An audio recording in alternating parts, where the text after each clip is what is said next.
The last time we looked together at the book of Esther, we saw that Esther and Mordecai were trying to work out a defense of the Jews, a defense against the murderous edict of Haman, who was effectively the prime minister of the Persian Empire, but had issued an edict in the name of the king that all Jews should be exterminated on a certain future date.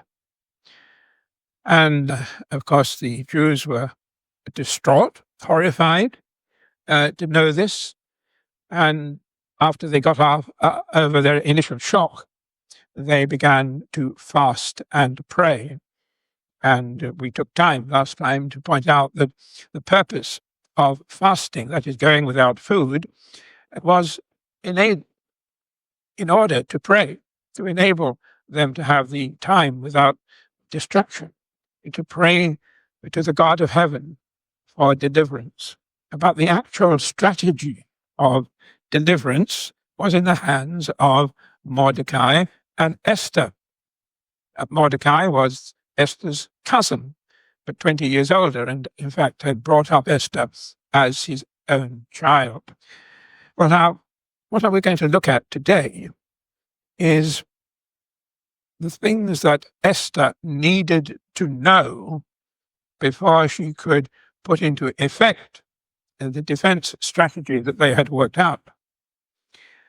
What had happened was that they had conferred and they had agreed that the only way to prevent the extermination of the Jews was to appeal to the king, King Ahasuerus.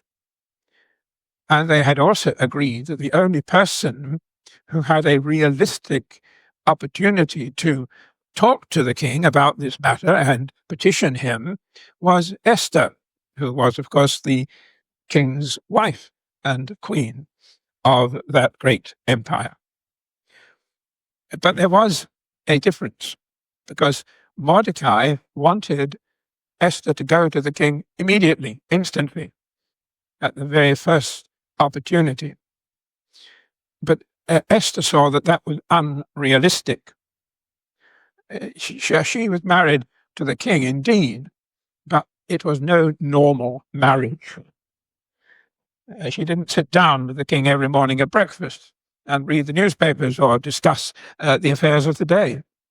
It was several weeks since she saw the king, and she herself could not go to see the king unless he invited her to do so. And several weeks had passed since he last called for her to come to him.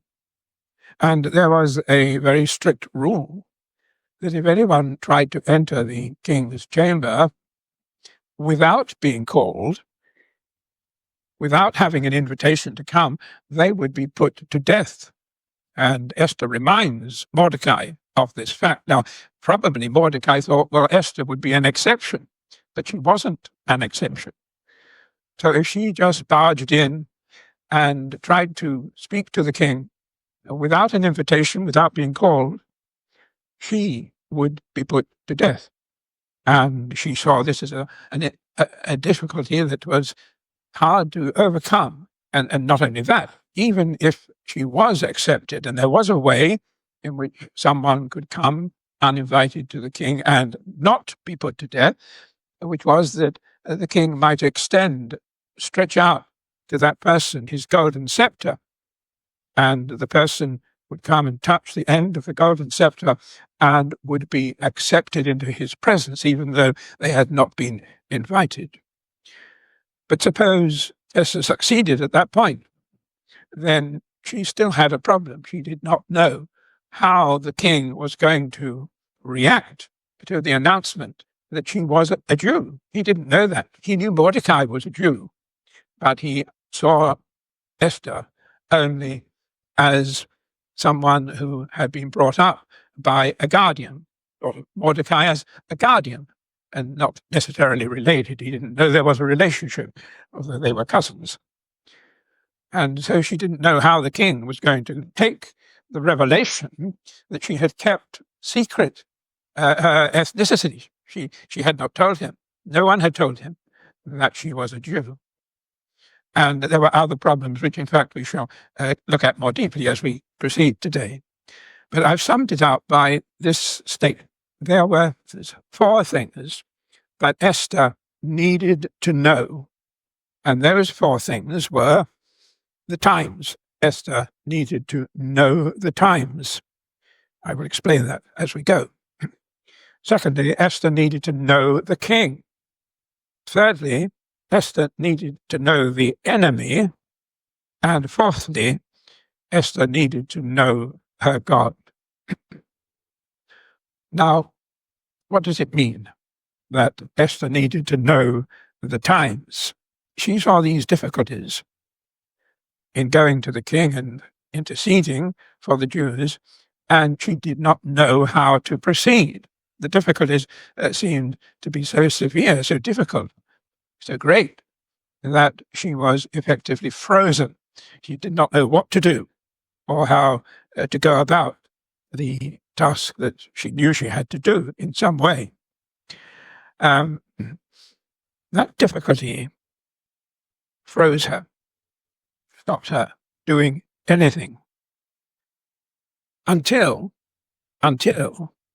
Mordecai, without realizing it, uttered what I call a prophetic statement. By prophetic, I mean that something given directly by God into the mind of a person, whether that person understands or realizes that what they are saying has been given to them to speak from God or not. It is something that has come from on high. And so when Mordecai says, who is to know whether you have come to the kingdom for such a time as this, that was a prophetic statement. And coming to the kingdom, of course, meant that she had obtained this high position, this high as authority within the Persian Empire of the queen and the wife of the king. She had come to the kingdom. And Mordecai is saying, who knows but that you might have come to the kingdom for such a time as this, to deal with the situation that confronts the Jews at this time. Now, although Mordecai is asking the question, he's not sure who is it say, Mordecai does not seem to know that God has given him this word to speak. Esther recognized in Mordecai's statement about coming to the kingdom for such a time as this, Esther recognized that it was a word from God.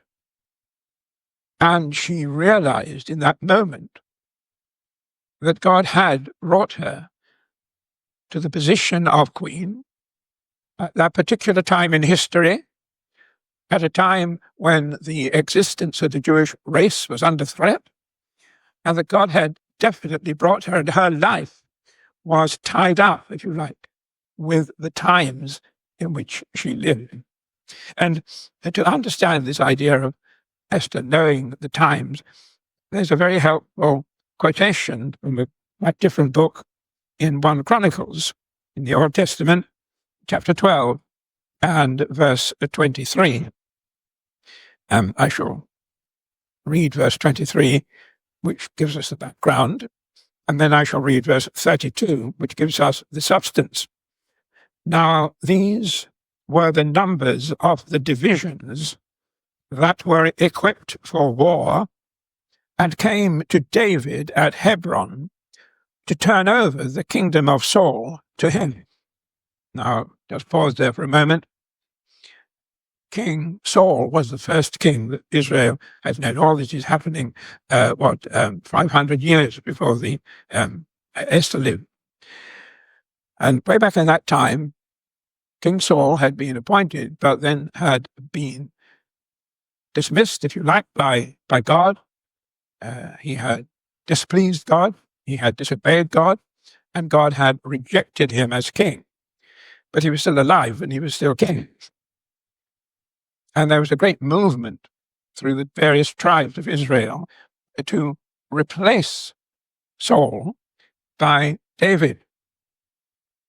And so there was a conflict, and all the tribes were divided. Some of them wanted to keep Saul as king, and some of them wanted to make David king. And this passage in 1 Chronicles just lists each tribe and the number of soldiers that they had at their disposal who were supportive of bringing David to the throne. And every tribe was divided. Some wanted Saul, some wanted David, except one tribe, and that's where verse 32 comes into effect, of the sons of Issachar, who had understanding of the times to know what Israel ought to do. Their chiefs were 200, and all their brethren were at their command.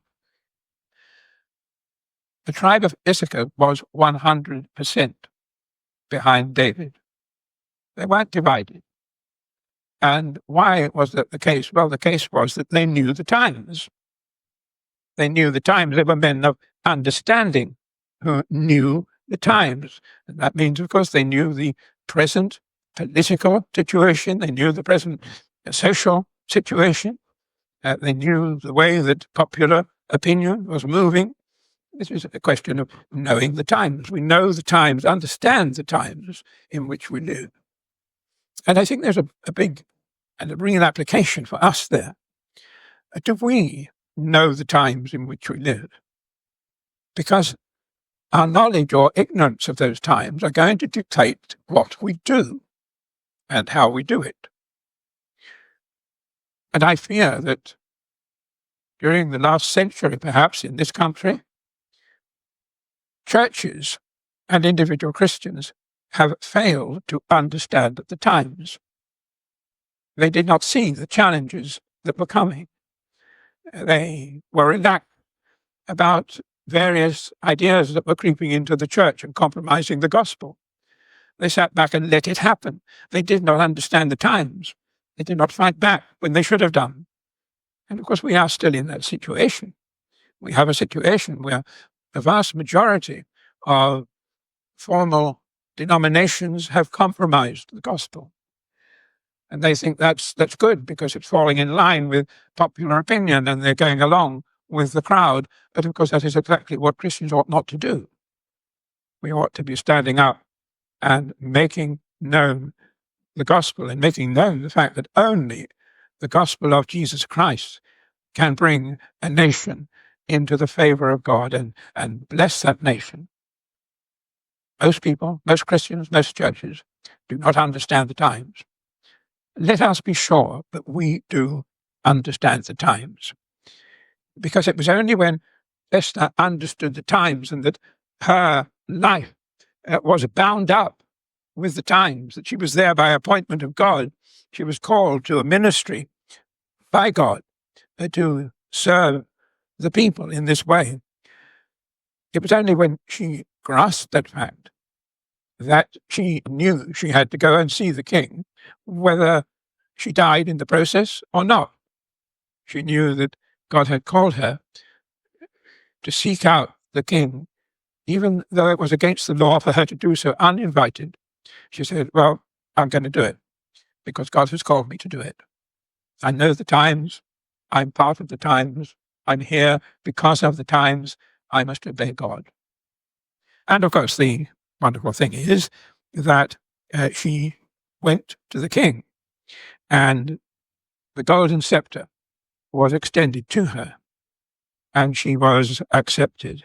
We have therefore a great picture of Esther's confidence in God.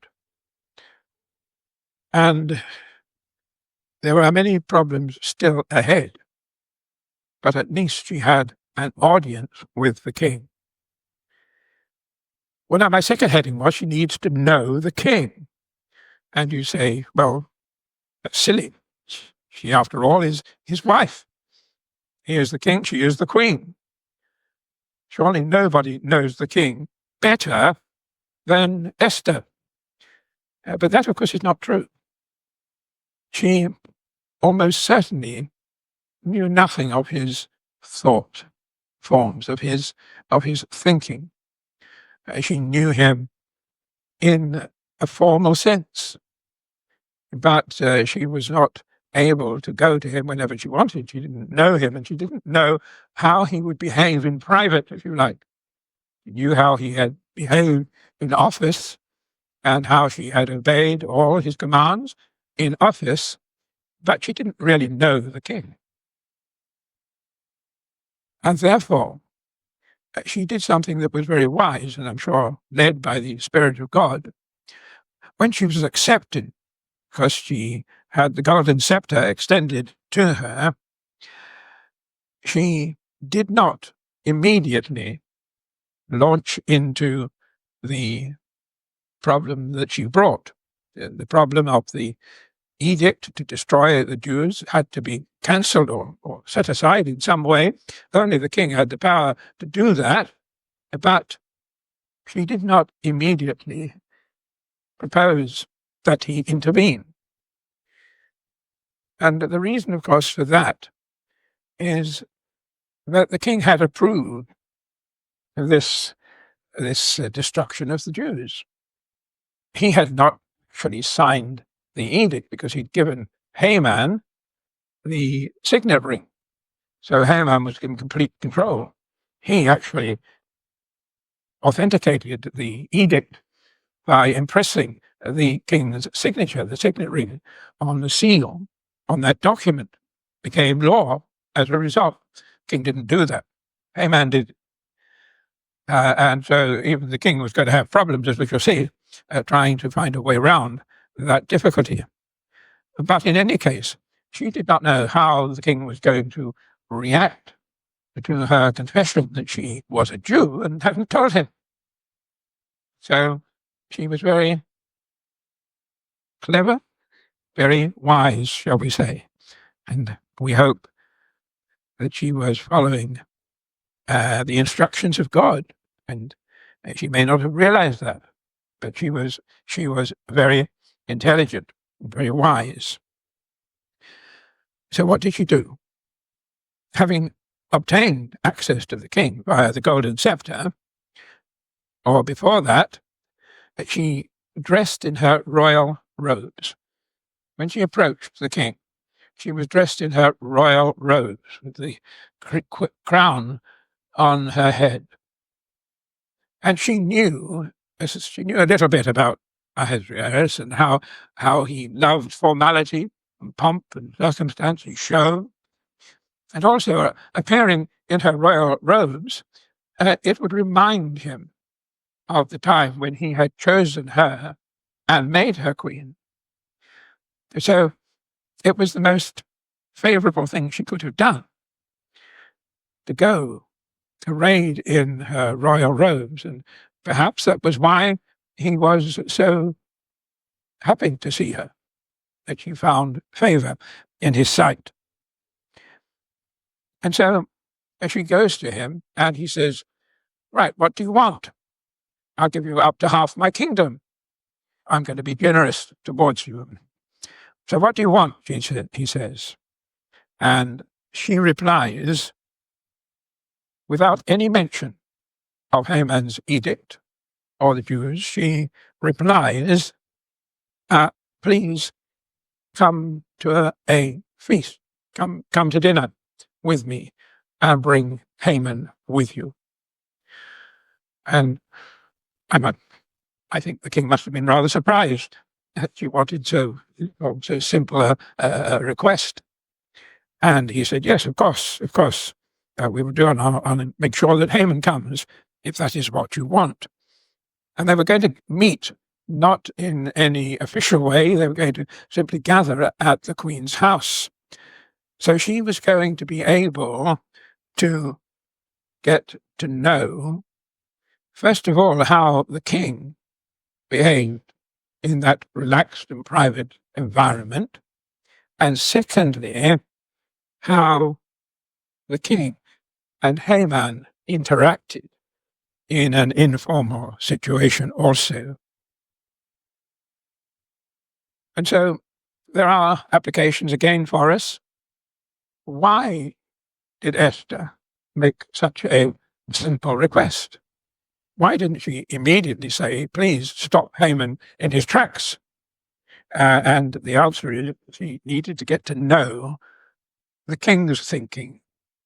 And she needed to get to know how the king interacted with Haman. What was the relationship? What was the chemistry, if you like, between the king and Haman? She needed to know those things before she could decide upon her next move. And so she put on this simple dinner. And that took place, and Haman was very pleased. And if we are faced with difficult decisions, like Esther, we should ask God for wisdom and then use our Bible-informed knowledge, intelligence, to achieve a Christ-honoring outcome. We can learn from Esther's wisdom in the way she approached the situation. She wasn't in a position yet to decide exactly how to put her needs and the needs of the Jewish people to the king. She needed, thirdly, to know her enemy. It's a byword, isn't it? In times of war or in times of conflict, people often use the expression, know your enemy.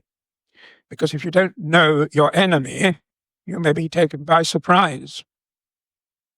If you don't know how the enemy thinks, then you might be in real trouble because you will not be able to defeat the enemy that is unknown to you. Know your enemy, and you've got a chance of winning. And she needed to understand Haman's thinking. You see, Esther had probably had no personal contact, before feasts, no doubt, and such like things. So she knew Haman. She might have had brief conversations with Haman, or she may not even have spoken to him. But she didn't know him. She didn't know his thinking. She didn't really know what kind of person he was. And that was what she was attempting to find out when she staged this first feast. And during that feast, I believe she was simply observing. She was observing the king and how he behaved and thought in private, especially when he had some drink. He opened up a bit, perhaps. She wanted to hear Haman and know what his thinking was. The question of the Jews perhaps didn't even arise at that meeting. Esther certainly didn't raise the matter. She was just watching. She was observing how these two men interacted with one another. She wanted to know if there was any flexibility in Haman's position. Was he open to persuasion? Would he listen to arguments pointing out how damaging to the whole empire it would be for one of their ethnic groups to be killed, or wouldn't inspire other ethnic groups? So she wanted to find out if there was any chance of persuading Haman to withdraw or modify his edict. Would he, for example, be satisfied if the Jews were simply expelled from the empire? Not killed, but just expelled. But of course, it would appear that he found, as a result of that feast, he found that Haman was implacable. And we don't know, of course, what was said at that feast, but after the feast, Haman went back to his family, and this is how he behaved when he got with his family. He had a family meeting. And what did Haman have to tell them? Well, I'm going to actually quote the verses. He came to his family And Haman, this is chapter 5 and verse 11, Haman recounted to them the splendor of his riches, the number of his sons, all the promotions with which the king had honored him, and how he had advanced, he, the king, had advanced him, Haman, above the officials and the servants of the king. Then Haman said, even Queen Esther, let no one but me come with the king to the feast she prepared. And tomorrow also I am invited by her together with the king once again. I think something of that pride, something of that boastfulness, something of that self-esteem and self-aggrandizement came across in the feast. And he wouldn't have put it as strongly as he did to his family, but he would be there trying to impress Esther, among other people. And that came across. And also, I believe, the king, in perhaps some subtle way, indicated that he was a bit disgusted by Haman's boastfulness. And so she obtained what she wanted. She found that Haman was implacable, he wasn't changeable. Nothing could be done to persuade him to soften or lighten or defer his edict against the Jews. She got a clear impression of Haman's character as a man filled with self-pride, and she got an impression, I believe, of the king not really liking Haman's boastfulness. And so she got what she wanted. She found out. She came to know the king. She came to know Haman to a sufficient degree to enable her to fulfill her task. But Haman was still not happy. He really thought he'd made a hit with the queen, and he asked him back for a second time the next day. But when he went out through the king's gate, and Mordecai failed to bow to him and render him honor, because a Jew could only do that to their God, he was still very upset. And he said, in spite of all the success I had with the queen and at the feast, I'm still really upset by Mordecai's behavior. And his wife then said, well, I've got an idea. Why don't you simply ask to hang Mordecai? Build a gallows in our garden, and tomorrow morning ask the king to hang Mordecai on those gallows. Simple. Just ask him to do it, and he'll do it. And then there was something very wonderful happening. And this is my fourth and final heading. Esther needed to know her God, the God of Abraham, Isaac, and Jacob. She needed to see his hand at work. Esther had committed to risk her life to effect deliverance. But she must also have embraced Mordecai's confidence that God would deliver the Jews by another way. If Esther didn't do her bit, if she pulled back from the challenge, then Mordecai said, God will save the Jews some other way. You and your family, you'll perish, and I will perish. But God will find a way to save the Jews.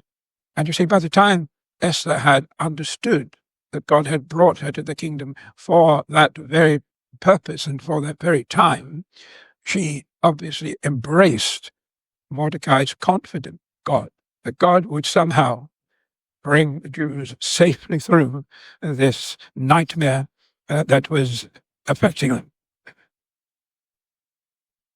Haman's wife said, okay, you had a good time at the feast. Now's the time to strike. Have a gallows made, and tomorrow morning, before the second feast, tomorrow morning, simply ask the king to hang Mordecai. Simple. Got rid of him. The king's bound to do what you ask him to do. But then something wonderful happened. That very night, that is, of course, before the morning, that very night, the king could not sleep. Something kept him awake.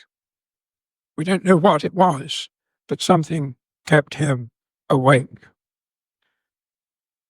And it was that very night, chapter 6 and verse 1, that the king could not sleep. So Haman never got the opportunity to put his proposal for hanging Mordecai to the king. He was going to do that the next morning, but something happened in the night to prevent that happening.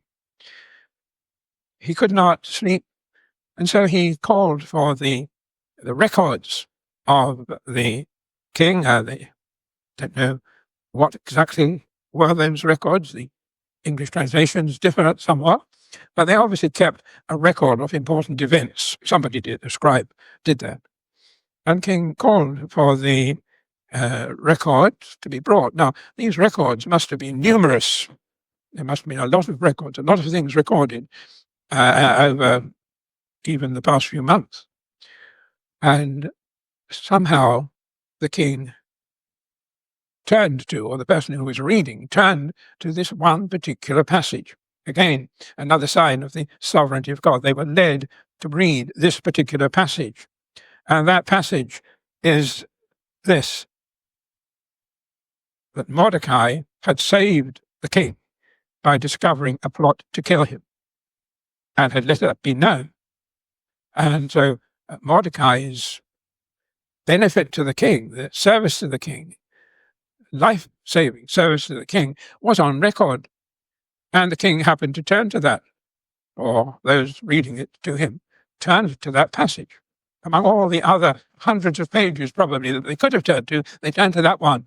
And the king said, well, this Mordecai did me a tremendous service. How have we rewarded him? And the people said, well, he hasn't been rewarded at all. And the king said, we can't have that. We must reward him. And so he goes ahead and plans a reward. And he sees Haman outside the door in the antechamber. And he says, who's in the antechamber? They said, Haman.